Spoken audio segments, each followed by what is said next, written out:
Good evening, everyone, and welcome to the Brian Crombie Radio Hour on Saga 960. Got a really interesting gentleman tonight to introduce you to. He's a transit expert. His name is Paul Comfort. He serves as the Senior Vice President and Chief Customer Officer for Indexo Americas, one of the world's largest transit technology companies, and he's the host of the industry-leading public transportation podcast, Transit Unplugged, heard in over 100 countries, and the new YouTube sensation Transit Unplugged TV show. As many of you may know, I am the chair of an organization here in Toronto called Transit Alliance. I've been an advocate of transit for a long period of time, and so it's a real pleasure of mine to have Paul Comfort join us today. Paul, welcome to the show, sir. Thank you so much, Brian. Pleasure to be here. So you've also got a background running a transit organization, I understand. Yes, yeah, I did 30 years in the trenches of public transit and wound up as CEO of one of America's largest transit systems, the MTA in Baltimore. It was the Maryland Transit Administration. So we oversaw 6 different modes. We had, big bus service, light rail, a subway system, commuter trains into Washington, D.C., commuter buses into Washington, D.C. and Baltimore, and a paratransit system. And today you're doing this podcast and you're consulting. Why is transit so important to you? Yeah, good question. I was raised, my dad was a minister, and I was raised in a home caring about other people. And shortly while I was in college, I felt like I wanted to get involved in government. I felt like that was where I could help the most people. So I ran for office, ran for a local office when I was 21. And I won for what they call Democratic Central Committee, which is the Democratic Party's party apparatus in the county. I lost for county commissioner, but I stayed involved in politics and local government. And my first job was just, in local government. A guy that ran the Department of Aging said to me, we'd love to hire you. We got 2 jobs. One runs senior centers. The other is a new position to run our buses. We've got enough buses now where we need somebody to kind of oversee them. Brian, that was 35 years ago. And I'm still doing this. I got into it and the bug bit me, and I realized how we could really help people, particularly in what I call, what's called paratransit, which is helping people with disabilities with their mobility needs. I ran Washington, D.C. system for 5 years as a contractor for WMATA there, and really got involved and felt a passion to help people with disabilities who need mobility probably more than anyone in order to stay, engaged in society, et cetera. And so anyway, I've got a passion for it. And so after 30 years, after being CEO of that agency, I spent the last 6 years being, what's commonly known as a transit evangelist. So I go around and use every methodology I can think of to promote public transportation and how it can have a real impact and improve our society. Are we doing a better job or a worse job in North America today in regards to public transit? So we're definitely, in my opinion, worse than Europe. Europe has had public transit. They have smaller cities, smaller countries. They're not as car phobic or that's not the right word, car centric, I guess is the better word, as we are here in the US and Canada, especially. We have a long way to go. I mean, we haven't even figured out how to get our first high-speed rail system going in the country yet. And, when I was head of MTA, we were studying a high-speed rail program, Brian, between Baltimore and Washington, where we're using Japanese maglev technology. Our governor went over and visited Japan, said this is going to be awesome. We had $27 million of federal grant. They were studying when I got there, and they were studying it when I left, which was 6 years ago. And you know what they're doing today? They're still studying it. That's right. Yeah. So we've got a ways to go. I'm going to be visiting Brazil in August, and Latin America in a lot of ways has figured out things like BRT, bus rapid transit, as a great way to move the big masses of people that need to be moved in our major cities. Do you think BRTs are more efficient and effective than light rail transit or subways? So it's a great question. And, every mode, I believe, has a best usage case, right? And it depends on how much money you have, how much space you have. So for instance, I'll give you an example. When I was at the MTA in Baltimore, we were looking at doing something, a light rail line in between, like south of Washington, D.C. into Washington, D.C. There was some money, $5 million, something set aside to study it. I met with everybody, but my boss and the bosses to be did not have the hundreds of millions of dollars it would take to build a light rail line. So I said, okay, we know we have a need. We don't have the money. Let's go halfway. Let's do I'm always one to not let the best be the excellent of good, be the enemy of the good. So I recommended BRT, but I left shortly after that, so I don't know. They pushed it off again. But BRT, I think, can be used as a kind of interim method to align, find an alignment, and get buses. People don't know what bus rapid transit is. It's basically running buses like a train, except you don't have to lay the rail down, and you can roll the buses on a dedicated lane. So, and you do higher frequencies. I had a transit advocate in Canada here pitch me that the BRT's bus rapid transits were far better than light rail, and it was based on the cost of pavement versus rail, but also it was flexibility that you could put emergency vehicles on the track. You could do on the roadway other things that it was far more flexible. You could change the route at a moment's notice, almost if you needed to, because of construction, because you wanted to change the direction it was going. That he thought the flexibility was worth a great deal, and he said the only benefit of light rail, unless you're going to go driverless, and that is a big issue that maybe we'll talk about later on. But he said unless you're going to go driverless, the only benefit of light rail over buses is that some people just like to ride on a train rather than ride on a bus. There's this sort of image difference. But he said that in every other manner, the buses are far more effective than the light rail. What do you think of that? I think there's some merit to that. Although I'm passionate about rail. I think that we could do rail a lot better in the U.S. than we do right now and in Canada. And I think there's definitely a place for it. But I think bus rapid transit can be, you can try it out, right? See what your ridership is. You can get it going a lot quicker. These studies that take decades, I mean, you might as well not even do it. What happens, I'm a former politician, I eventually won for office, won for county commissioner. And I know how government works. I mean, normally it's in 4-year cycles, and a lot of times it's on a pendulum, right? And so you've got somebody who really wants to do it, and then the pendulum swings back and they say, no, we don't want to. So if you can't get something done in a 4-year cycle, you're likely to never get it done because oftentimes it's not the political will there. So that's another factor to consider when you're analyzing, rail, heavy rail versus BRT. Let's look at Hawaii, for example. So I went down, we have as I mentioned, or you mentioned, we have a program called Transit Unplugged TV. It's on YouTube. We have our own channel. And basically we go to a different city around the world every month, and we dive into their public transit culture. And we also look at the city's culture and the food of the city. Like I just did one in Barcelona. Amazing. Did a couple up in Canada, actually. I've seen several of your Canadian posts recently. Yeah. Really good. But I was in Hawaii maybe 4 months ago, and they have got America's first elevated autonomous train. They've been trying to get that built, Brian, for decades. The guy in charge, Roger Morton's a good friend of mine. He was the second guest on my podcast 6 years ago.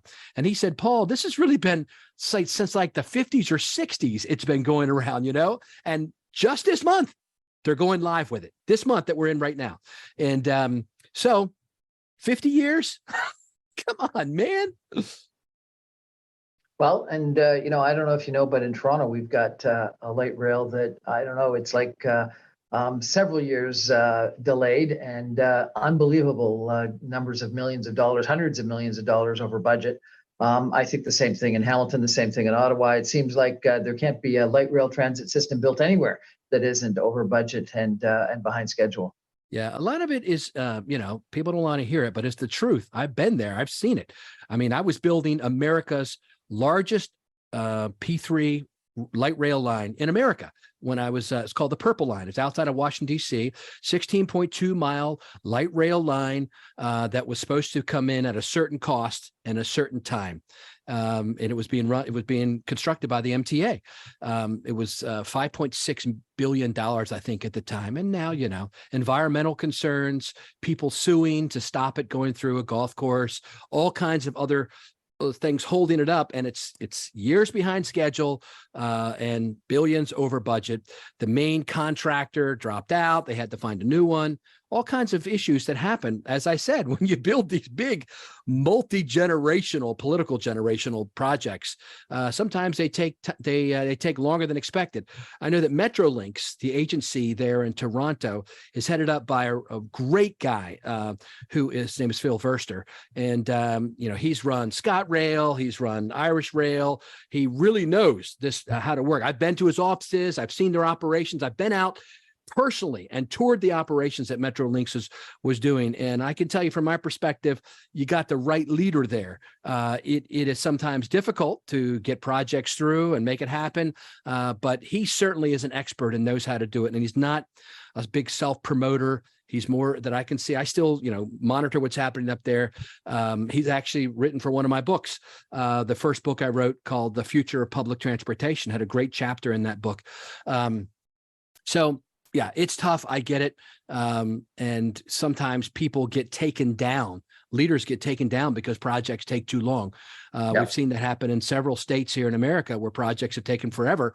And they're like, you know what? We need a new leader for that. But I don't think that's the case there. I don't know what's going on with the light rail system, but I don't know what's going on, but it's unbelievable because I'm a real proponent of it, and they all seem to be way over schedule and way over budget, and I just don't know what the problem is. We're going to take a break for some messages and be back with Paul Comfort talking about transit tonight. Stay with us, everyone. Back in 2.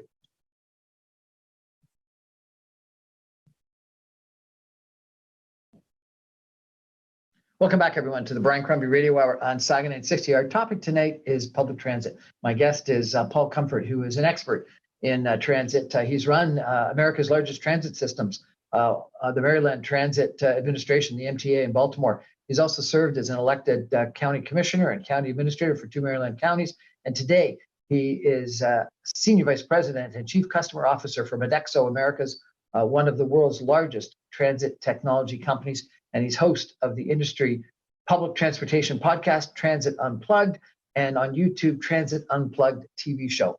Welcome back, Paul, to the show. I want to ask you about transit in the new world. Post-pandemic, we don't seem to have as many people going downtowns, going to our central business districts. Transit ridership is down, particularly on Mondays and Fridays, it would appear. And some people are questioning, do we still need the transit? And then, compounding that on top, I guess, are those people that are saying autonomous vehicles are going to completely negate the need for transit. So is public transit as important today as it was before the pandemic? Yeah, I think it is, Brian, and maybe even more so. And let me explain for a minute why. So we all know that public transportation took what I call a gut punch during the pandemic, right? When the governments locked us down and told us no one's allowed to ride public transit except for what they called essential workers. I hate that term, but I think most work is needed and necessary, but we get the drift, right? Ridership still was around 50% on their buses. The rail systems went down dramatically. Commuter rail went down almost to nothing, like Go Bus and Go Rail up there in Toronto. But prior to that, public transit was on an upswing. Uber and Lyft came in. Let me give you a 45-second summary of the last decade of public transit. Is that all right? Yep, all right. So during the 2010s, Uber, Lyft, other microtransit providers, private providers, came in and disrupted the monopoly that public transportation agencies had in cities. After, people know that the heyday of public transit was after World War II, when all the guys came back from the war. In the 1950s to the 1970s, public transit was at its zenith. And then car ridership picked up and transit went down some. And the private companies that were operating public transit, light rail systems, et cetera, in the cities, they all went belly up, bankrupt. And the cities and the counties and the states and the provinces bought up all their assets, and they became quasi-governmental agencies, usually set up as a transit authority with a separate board appointed by political leaders and those who had a vested interest through the financial means to run those transit agencies. We had a 40-year run, Brian, 40 years where we had no one competing with us. And you know what happens in monopolies, right? They get, kind of slow and lazy. They don't respond well to market forces. And so then market forces came in and took away what are called our choice riders. These are people that could afford something else. So they said, look, I'm not going to sit here and wait for a half hour for a bus, not knowing if it's going to be on time or if it's even going to be here at all. I'm going to pay the $6 or the $10 to ride an Uber and take it back to the train or go home on it. So we lost ridership, and we had a decade of 6, 7, 8 years of lost ridership. And then in 2016, a guy in Houston, Texas, who ran the Houston metro system, who was a former police officer, who became the head of the trans, figured out, I'm going to reboot our bus network. It's not taking people where they want to go today. And so overnight, he rebooted it. They took years to study, figure out, analyze, that all the trips aren't necessarily need to go into the central business district of a city. They can go in the suburbs where a lot of jobs are now. So that was in 2016, 2015 timeframe. I went down there and visited him with a crew from MTA Baltimore, and we figured out what he did. So did a bunch of other people. 7 cities, Vancouver, Canada, Las Vegas, Seattle, did the reboot of their bus network in 2017 and saw an increase in ridership. In 2018, more cities did it. And in 2019, Brian, for the first time in a decade, we saw the entire public transit industry of North America see an increase in ridership. And we thought 2020, we were going to go in gangbusters. And then boom, the gut punch. So here's what happened. This is longer than 45 seconds, I know, but I'm almost done. During the time of the pandemic, we had all been worshiping at the idol of ridership, increased ridership. That's just like a business. You would say, oh, we need more customers this year. Government agencies and politicians said, I don't want to give you more money next year if you're serving less customers. And so ridership became all. And then in the pandemic, it obviously was not. It became something else. So what it became is 3 things, I think. Number one, it became seen as an essential service, just like education, just like parks, and just like any other essential service that the government runs, hospitals, because they saw that, hey, if we weren't running public buses in the city, the wheels on the bus that go round and round are also the wheels that make our economy turn, that make the essential functions of our economy run. So the guys and gals that are going to run the pharmacy, the hospital, the water plant, they're all riding the bus service. They may not be riding long-term, commuter services in, but they live around the city and they're working and they're riding transit. So they figured that out. I think the governments did. That's why we saw in Canada, I believe, for the first time ever, the Trudeau administration gave money for operating dollars for transit for the first time ever if it was matched by the province. Up until then, they'd only done capital dollars, bricks and mortar buses. Here in the U.S., largely the same way, although there is some formula funds, but for the first time ever and for the largest tranche of funds ever, 3 times big multi-$100 billion money going into transit. So it's essential workers. It's essential to our economy. Number 2, we figured out public transit also is about improving equity and inclusion in our communities. And we could see how it was doing that. Transit agencies realized, I even wrote a book about it that went to #1 for 6 weeks on Amazon called Conversations on Equity and Inclusion in Public Transportation. It was conversations with 20 top Canadian and American transit leaders talking about what they're doing right now coming out of COVID to improve equity and inclusion. And the third thing that became the raison d'etre for public transit beyond ridership was cleaning up our environment, what I call environmental stewardship. And so that's why the big push towards zero emission, hydrogen powered buses, electric buses, et cetera. People realize that, our transit can actually be used. And in many places, when they measure, all the stuff that comes out of the tailpipe, a lot of, and that is, in the environment, a lot of it's coming from transportation. So those 3 things, right? Equity, inclusion, kind of being an environmental stewardship tool. And then thirdly was this idea that public transit is for essential workers. That really became our new raison d'etre. That's what most public transit agencies decided. And the way we know that, Brian, is there was a survey done, I think it was in 2021, APTA, the American Public Transportation Association, asked all the public transit agencies in America to rank their KPIs in order, key performance indicators. How do you measure your own success? And for the first time in recorded memory, ridership was no longer #1. Ridership fell to #2. And #1 was improving the customer's experience. And number 3 was new forms of transportation, such as the one you just mentioned, autonomous vehicles, microtransit, those kind of things. So ridership was knocked off its altar. It's no longer the number one reason why we exist. Our reason now is around the customer, improving their life. And so it's all become very individualized toward them. And that's why you're seeing on-demand microtransit and those kind of things continue. Sorry for a 3-minute answer. I know it's no good on radio, but I wanted to get all that out as context for I appreciate it anyway. We've had a real trend in Toronto, and I think New York has also suffered from this. As ridership has gone down, there's been a lot more crime. That's right. And it's interesting. The statistics show that almost crime has been at the same level while ridership has gone down. So sort of crime per rider has gone up fairly dramatically. Is there something about that? Is there just, as less people on the trains, more bad stuff can happen? Yeah, it's awful what's happening in some of our major cities on public transit, and it certainly doesn't make people want to ride, right? People, no way. Yeah, I mean, in Los Angeles, Stephanie Wiggins, the CEO there, has even had a study done on, women who are afraid to ride public transit now because of the crimes that are occurring there. So during the pandemic, something else happened, right? And that was law enforcement, law and order on public transit kind of followed the trends that were happening in society generally. And we saw a lot of transit agencies turn down their law enforcement presence. We saw them sometimes cut contracts with city governments who were providing law enforcement. And now what you're seeing is the exact opposite. Transit agencies now are ramping up law enforcement, trying to do it humanely, making sure that there is a methodology for low-income people who maybe can't afford public transit to get a lower cost fare. But most major transit systems now are putting up bigger gates at their subway turnstiles to make sure people don't jump the turnstiles.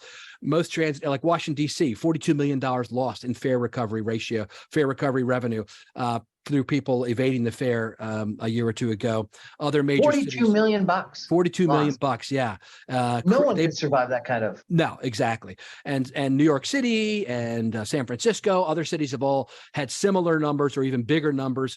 And so they're basically trying to figure out ways to keep people from evading fares, create a system to allow for lower income folks, as I mentioned, to be able to afford transit, but also increase public transit safety presence on the system. We're not trying to criminalize fare evasion necessarily, but trying to make it more difficult for people to evade the fares. Some systems have decided to go fare free. During the pandemic, most systems went fare free because they didn't want people to engage the driver at the fare box, coffee and all that kind of stuff. But most larger systems realized that they could not go on long term without those funds. San Francisco, for instance, has called it a cliff, a fiscal cliff that they're going to go off once the federal dollars are used up. And it doesn't appear there's any more coming out of Washington for COVID relief money. And so they're going to have to figure out other ways to, such as, not go fare free, but enforce the fares humanely on their system. So that's what, right now, as we're talking today, at the late June, Brian, that is the hottest trend right now, other than hydrogen-powered buses. Hydrogen-powered buses and increased efforts at fare collection are the two hot trends happening in major cities across the country. Tell us a little bit about hydrogen buses. Yeah, very excited about hydrogen buses personally. So we're all moving toward the zero emission future, but a lot of transit agencies, especially on the coasts, are very aware that storms come up and knock you off the grid. And if your buses are all, I had one CEO tell me in the central mid-Atlantic area that, Paul, I can't make all my buses electric. If I did, when a storm comes like Hurricane Sandy and knocks us off the grid for a week, my job is to evacuate the city. The buses are there also for public emergencies, and there wasn't any power for them. So we've got to have more of an all of the above approach. And what's been coming on strong is hydrogen powered. It's basically still a battery on the bus. It's just not plugged into the grid. It's powered through hydrogen. You can have hydrogen delivered to you and dumped in a tank, or you can have hydrogen created at your. I've got a friend who did it in Sunline Transit in Southern California. She built a hydrogen plant for her transit agency, and they use it for the vehicles and they sell it onto the market for trucks. And the only thing that comes out of the tailpipe, Brian, is water. It's very clean. It has a longer distance. A lot of transit agencies basically feel like they have to have buses that can go longer than 150 to 200 miles. Then you maybe need a 300-mile range. Hydrogen can do that. Nothing against battery electric, this is another option that's been coming on super strong. There's hydrogen councils, there's centers of excellence. Most transit agencies now are trialing hydrogen buses to see how they'll do.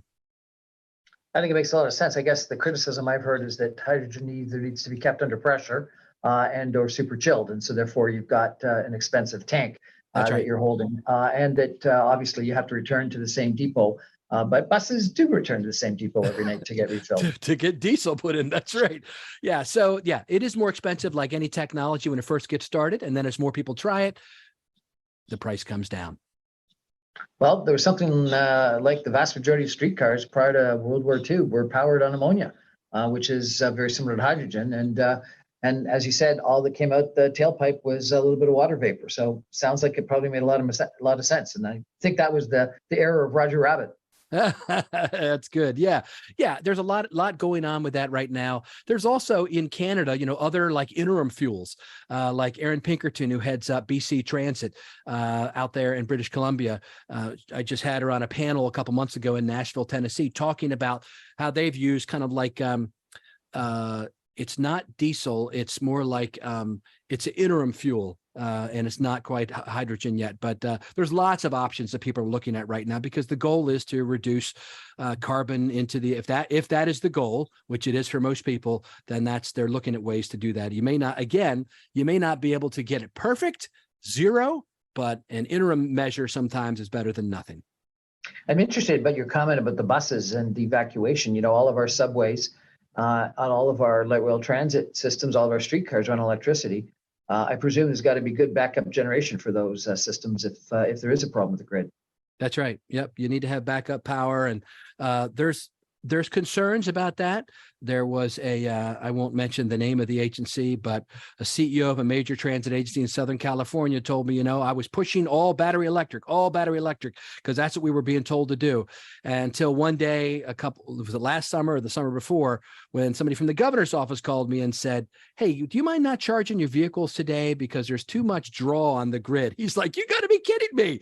And so that's when he started to investigate hydrogen fuel as another alternative. So yeah, there's, like anything, right? There's we got to work through this stuff. It's new. It's being accelerated. It's not necessarily just following what the market does. It's being pushed by regulators who are setting deadlines. And so everyone's moving quickly toward a solution.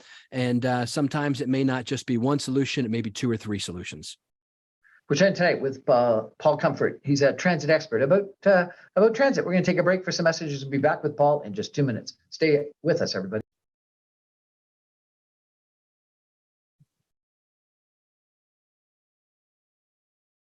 Welcome back, everyone, to the Brian Crombie Radio Hour on Saga 960. Transit has been one of the passions that I've had for a long period of time. I'm chairman of a civic advocacy organization here in Toronto called Transit Alliance. And I've come across a gentleman on LinkedIn and on YouTube that is really quite interesting and posts almost every day a fascinating thing about what's going on in transit North America. His name is Paul Comfort. He's joined us today. He's the Senior Vice President and Chief Customer Officer for Modaxo Americas, one of the world's largest transit technology companies. And he hosts his own public transportation podcast, Transit Unplugged, and a YouTube video show called Transit Unplugged TV as well. Paul, I just had to notice just a couple of weeks ago, you posted about riding the Royal Mountaineer, the Royal Canadian Mountaineer through the Rocky Mountains. What was that experience like? Yeah, the Rocky Mountaineer. It is amazing. It's a Canadian excursion train. I first got exposed to them last year. I rode their system in Denver, Colorado, to Moab, Utah, and was just blown away. And I thought, what we could learn in the public rail industry from a private rail company, and just similar to what's happening in another private rail company here in the U.S. called Brightline Trains, which is higher speed, not maglev speed, but 130 miles per hour, 140, maybe 150 between Miami and Orlando. So same kind of thing, a private company that's doing it right, that's really focused on the customer experience. And so this time I rode from Vancouver to Banff, Brian, and it was just gorgeous. We did a television program on it on YouTube. It's the current episode that's up right now on our YouTube channel, and phenomenal. They run it, with an attention to detail. You eat your meals on board, but you don't sleep on the train. You sleep in hotels. They put you up in hotels, part of the package. And I went on a media tour. So there was 20 other people from the media who were trying it out. And all of us were just blown away by the top quality service, the attention to safety, the attention to the customer experience, just a phenomenal. It's like one of those bucket list things, if people haven't done it, I'd encourage you to consider it, because it is, the other thing that's neat about it is that your phone doesn't really work that well on the train, and they do it on purpose. They don't put on Wi-Fi. And the goal is to have you connect with the people that you're with, right? There's this thing now, there's a meme going around saying, hey, you want to come over to my house? We can all sit around and look at our phones together. And unfortunately, that's what's happening, in society in general. I think we're overtaken by our desire to look at our phone for various reasons. But this is a time to enjoy nature, enjoy those who are with you, enjoy great meals together, fellowshipping, and really getting in touch with your own soul, which is something I think that we don't do enough of. We don't quiet down our thoughts and kind of center ourselves. And so it allows you to do that and be kind of in union with nature, if you want to use that terminology. I did the Amtrak train from Toronto to New York City once. It took me over 12 hours. Oh my gosh. The Via Rail train that goes between Toronto and Ottawa and Montreal takes forever. You've got good trains between Boston and Washington Amtrak. But you compare it to the TGV, which I've done, you probably have as well, from Paris to Cannes or something like that. I had the pleasure of going on a high-speed rail in Taiwan that was just amazing. And then there's a maglev train that goes from the Shanghai airport to not downtown, but sort of the suburbs of Shanghai that was just unbelievable. The fastest thing I've ever been on. I rode that one too, Brian. What should we be doing on high-speed rail that we're not doing in North America? Yeah. The Far East seems to have really figured out how to do high-speed rail, maglev rail. Japan, China. We don't have an authoritarian government here in the U.S. and Canada necessarily to come in and just move people and put in the rail and don't worry about the environmental impacts. So California is the closest we're getting to this, and it's still very expensive, and unfortunately it's not connecting where it's going to now to real high volume destinations. And so I'm worried that if it gets built, there may not be a ton of people riding it, and then people say, see, it doesn't work, but that's because they didn't have enough money to do the extra distances, is what I'm being told. So I think that once again, I didn't think this was going to be the theme of today, but it's turning into the theme. Once again, we need to consider other alternatives, and don't let the perfect be the best be the enemy of the good.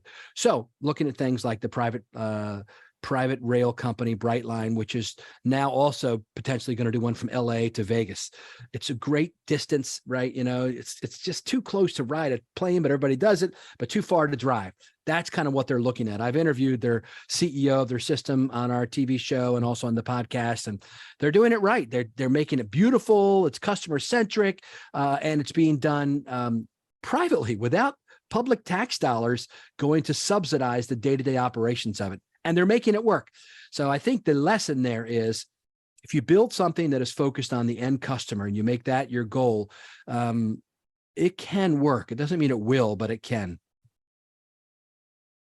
Tell me what the sort of the state of thinking is on fare integration. We've got this big issue in Toronto where you've got one fare for Toronto, and then you pay another fare if you go to the between Toronto and the suburbs, and then you pay another fare if you go within the suburbs, and then if you take the train that goes from the airport to downtown, you pay another fare, and so therefore there's no fare integration. You go to London, England, and or the RER and the Metro in Paris, and all the systems are integrated, and you pay by distance. Is there a state of is there a best in class system for fare integration? Yeah, I think London is your perfect example that you gave. So not only do they have the Oyster card, their multi-use card, which you can use on multiple sources. But remember, TfL, Transport for London, is operated by the mayor, right? It's run by the city government directly.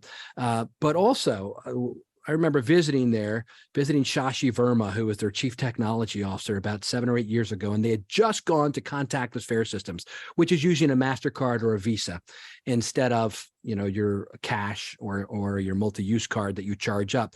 And they had already had I forget, it wasn't very much long, 6 months maybe, 40% of the people were now using it. He took me down and we watched them just going in, tapping their wallet, and the credit card in there would ring up. And so the idea that I think that's a way to go is using a credit card or some kind of charge system that is across multiple lines, that you don't have to have a separate card in your wallet, right? But then also, the most interesting thing about that, I think, if I interrupt, I apologize, is that there's something like 18 different companies that are part of that, private companies and public entities, private buses and private trains, as well as the public subway and the public trains. That's right. Yeah. London has outsourced their public transit buses for a long time. Big companies like National Express, Go, Arriva, Transdev, RATP Dev, they're big in Paris and other cities too. So contracting. I'm also, another hat I wear, Brian, is I'm executive director of the North American Transit Alliance, which represents the 5 largest contractors in Canada and America that operate 70% of public transit systems in Canada and America contract out some of their work. Sometimes they're paratransit, sometimes fixed route. So they figured out a way to integrate it all, like you said, and that's where technology comes in. So not only can you use a credit card or your multi-use card, or your tap and go card, or your cash, but the technology has allowed a lot of the work to be done behind the scenes, so that it's the customer doesn't see it, and you can use it on multiple systems. So like in San Francisco, there's 26 different public transit agencies in San Francisco. Wouldn't 26. It be amazing? Yeah. Wouldn't it be amazing if you could use one card to serve them all, or if you could, like you said, ride based on distance or some other methodology? I think that's key. Keeping it simple, focusing on the customer, is key to getting people comfortable to ride. We've lost our ridership. You mentioned that earlier. A lot of cities have gone to what they call the 3-day city now. So it's Tuesday, Wednesday, Thursday when people are going into their offices. They're still off Mondays and Fridays. A lot of tech workers and the downtown workers are still not going in. And so I think we've lost, there's a 20% gap. Most systems now are up on their bus service, up to 70 to 80%. I just saw numbers today showing about 76% here in the US. We're up to that. Other cities are higher, others lower. The commuter rail systems are still way down. A lot of them are like 50%, because people are just not riding from the suburbs on a regular basis into the big, tall, shiny buildings in our downtown anymore.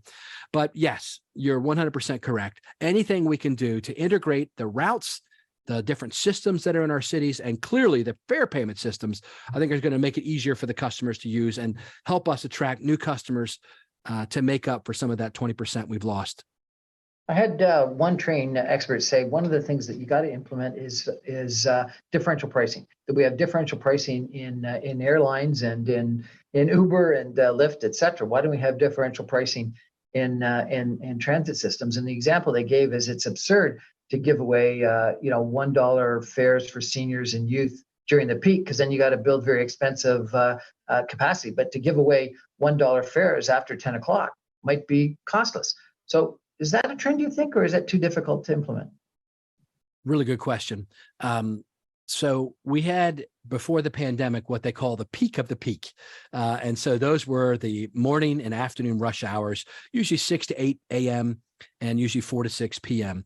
And for instance, Jeremy Yap, the deputy CEO of LTA in Singapore, told me, we were using so many resources at the peak of the peak that one of the nice things about the pandemic, a silver lining out of it, is that it made those peak of the peaks, it smoothed them out.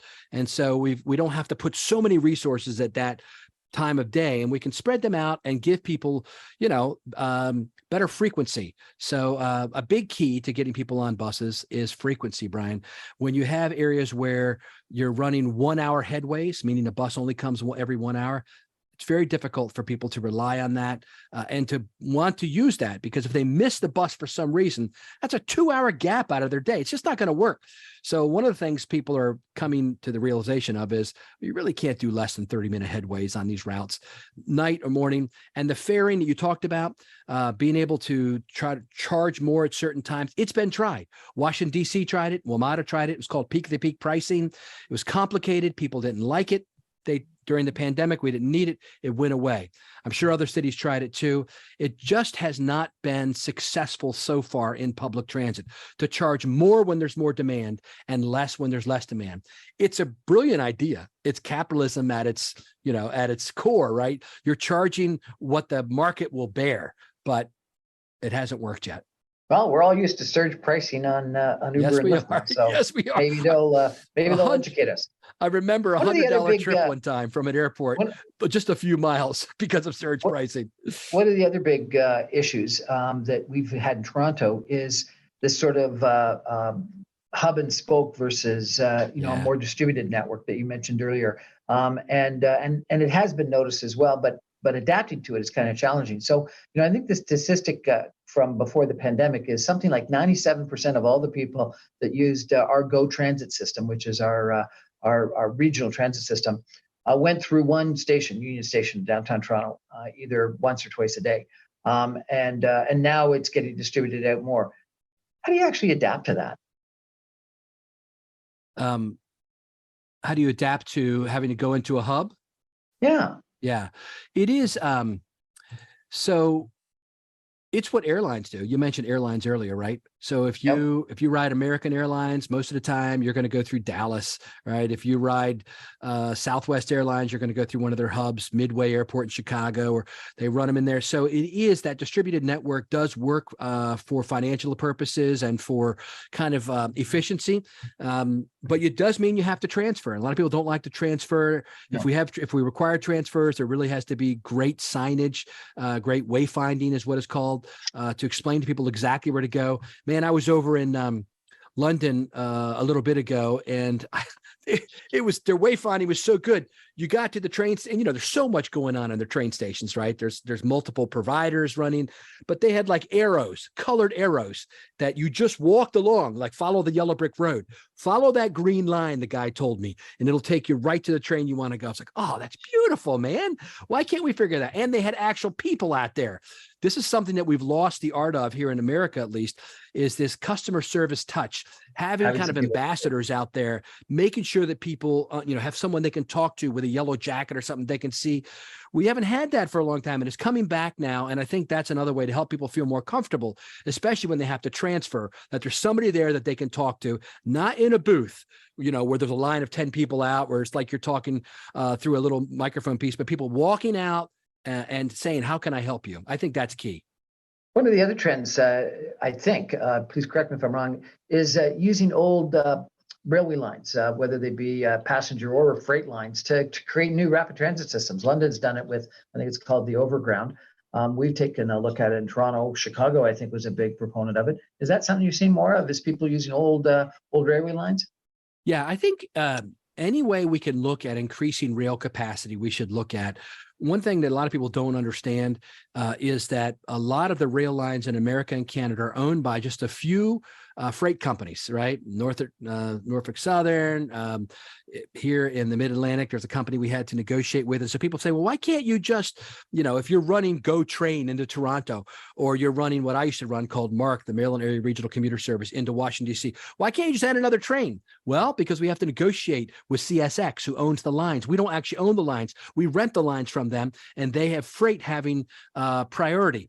And so we only can fit in certain times of the day, and they're not going to give it to us because they're running freight all day. And that is important, right? Freight is very important, as we know through the supply chain issues that we've all gone through over the last few years. So yes, if there are, vacant rail lines that are not being used by freight, and you could pick it up as a transit agency, it may not seem sexy uses of funds, but man, it could make all the difference in providing the type of service that people want today. We're chatting with Paul Comfort, a transit expert. We're going to take a final break and come back with some concluding comments in just 2 minutes. Stay with us, everybody.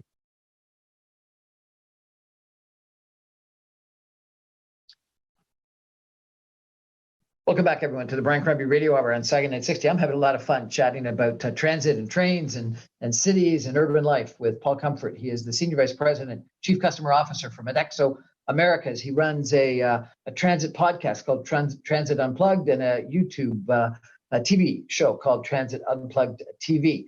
And we're going to chat in a minute or two about a fun cookbook that he's authored as well. So it's kind of interesting.